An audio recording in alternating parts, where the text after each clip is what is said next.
బెంగాల్ పులి గర్జిస్తోంది. ఆ సౌండ్కి కమలం రీసౌండ్ తోడై ఎర్రదండును వణికించేస్తోంది. ఇది పశ్చిమ బెంగాల్లో ప్రస్తుత పరిస్థితి.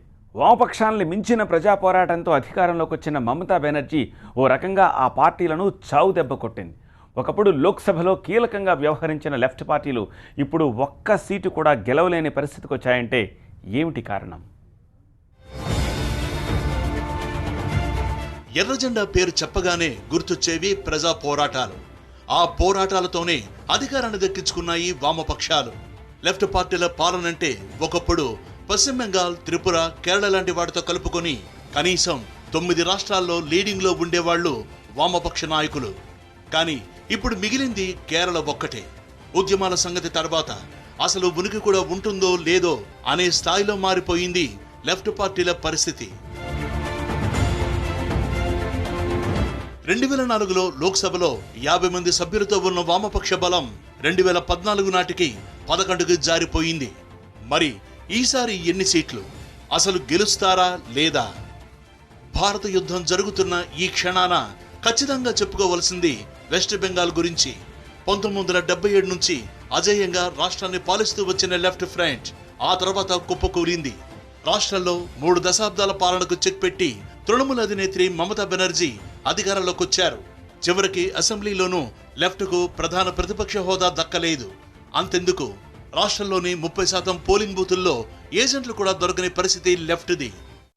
కమ్యూనిస్టులు పాలించిన రాష్ట్రాల్లో వెస్ట్ బెంగాల్ ఒక రాష్ట్రం అయితే ఇక్కడ ఇప్పుడు ప్రధాన ప్రతిపక్ష హోదా కూడా సిపిఎంకి దొరకడం లేదు. సో దీనికి దారితీసిన కారణాలు ఏంటి? అసలు ఎందుకు సిపిఎం చివరి స్థానానికి వెళ్ళిపోయింది?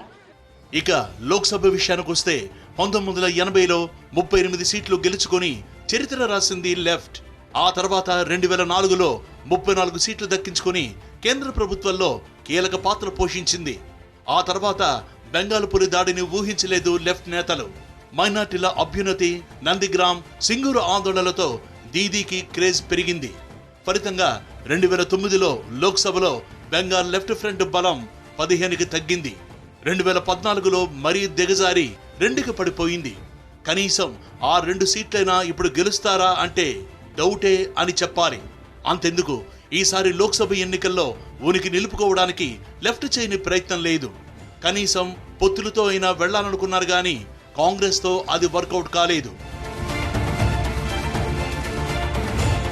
అసలు ఎర్రదండు ఇంతగా చతికిల పడిపోవడానికి మొదటి కారణం జ్యోతి బసు, బుద్ధదేవ్ భట్టాచార్య, సోమనాథ్ చటర్జీ లాంటి నేతలు లేకపోవడం, పార్టీకి దిశానిర్దేశం చేసేవాళ్లు కరువవ్వడం, సరైన నాయకత్వం లేకపోవడంతో లెఫ్ట్ ఓటు బ్యాంక్గా ఉన్న మైనార్టీలు, గ్రామీణ ఓటర్లు టీఎంసీ వైపు వెళ్లిపోయారు. ఇంకొంతమంది ఇతరులు బీజేపీ గూటికి చేరారు. ఇక ఆ పార్టీ చేసిన మరో చారిత్రక తప్పిదం 1996 నాటి ఘటన. అప్పట్లో యునైటెడ్ ఫ్రంట్ కి సారథ్యం వహించాలని ఆయా పార్టీల నేతలు కోరారు. అందుకు జ్యోతి బసు ఓకే చెప్పినా పార్టీ నో అనేసింది. అదే జరిగుంటే ఇప్పుడు కనీసం పార్టీ కీరోల్లో ఉండేది. వీటితో పాటు పార్టీలో చీలికలు ఆది నుంచి లెఫ్ట్ కు పెను సమస్యగా ఉన్నాయి. ఏకశక్తిగా లేకపోవడంతో మమత, మోదీ లాంటి వ్యక్తులను ఎదిరించే అవకాశం లేకుండా పోతోంది. మొత్తంగా ఇప్పుడు పశ్చిమ బెంగాల్లో తృణమూల్, బీజేపీ, కాంగ్రెస్, లెఫ్ట్ కేవలం అది మాటలకే. వామపక్షాలు ఏమాత్రం ప్రభావితం చేసే పరిస్థితిలో పశ్చిమ బెంగాల్ లేదు.